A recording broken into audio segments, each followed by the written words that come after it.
DC movie experience என்னன்னு பார்க்கலாமா? What suit? Diamonds. No, wait. உங்கள யாராவது ஒருத்தர் மாட்டிருந்தாலும் தாஸ் இப்படி விட்டுட்டு போக மாட்டான்.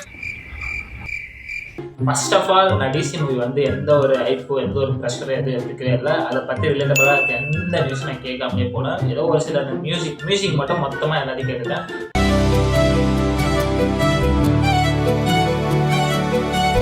மற்றபடி நார்மலாக போயிட்டு இதை அது எதுன்னு சொல்லிட்டு மீனில் எதுவுமே எனக்கு எடுத்துக்காம டைரெக்டாக எக்ஸ்பிரஷன் இல்லாமல் படத்துக்கு போனேன்.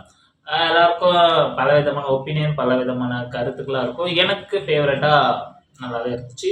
அவங்க கிட்ட எல்லாமே சொல்ல முடியாது, தெரியாதவங்க கிட்ட என்ன வேணாலும் சொல்லலாம். எப்படி? இனிமே தெரிஞ்சுக்க போறதில்லைங்கிற தைரியம் தான். சொல்கிறேன்னா மோஸ்ட்டாக என் வீடியோவில் வந்து கிரிட்டிக்ஸே போட மாட்டேன். எனக்கு பிடிச்சது மாதிரி தான் நான் போடுவேன்.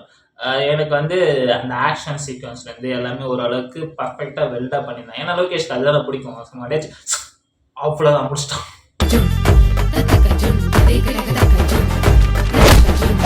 நார்மலாக நம்ம வந்து சீக்வன்ஸ்லாம் பார்த்துட்ருப்போம். ஸோ ஓகே, படத்தில் வந்து இந்த சீன் இந்த கதை வரணும், இந்த இப்படி வரணும்னு சொல்லிட்டு அதை ஆக்ட் பண்ணணும்னு சொல்லுவாங்க. லோகேஷ்லாம் கிடையாது, கட் சீன் முடியல கூட ஊற்றிட்டு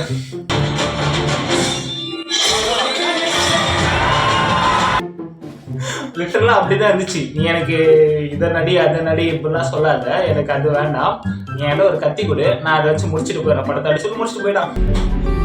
என் பேரை தவிர வேற என்ன தெரியும்? உன்னை பத்தி எனக்கு எல்லாம் தெரியும். ஃப்ளாட்டான கேரக்டர், அதுக்குள்ள ஒரு எமோஷனல் ஆட் ஆச்சு. அவங்க ஆக்டிங் ஓரளவுக்கு பயமாக பண்ணியிருந்தாங்க. அந்த இதுக்கு ஏற்ற மாதிரி ஒரு ஆக்டிங் சூப்பராக கொடுத்துருந்தாங்க. சார் அது மாதிரி ஃப்ளாட்டான படம் தான் இது. வந்து இந்த கைதி படத்து மீது ஒரு ஃப்ளாட்டான ஒரு படமாக போச்சு. துப்பாக்கியில் சொல்கிறது வந்து எல்லாம் மஜாவாக ஃபைட் பண்ணியிருப்போம். அடி வாங்குறது எல்லாம் லாஸ்ட் பண்ணியிருப்போம். அது நல்லா இருந்துச்சு. ஓகே, உங்களோட ஃபஸ்ட்டு படம் பயமாக பண்ணியிருக்கீங்க.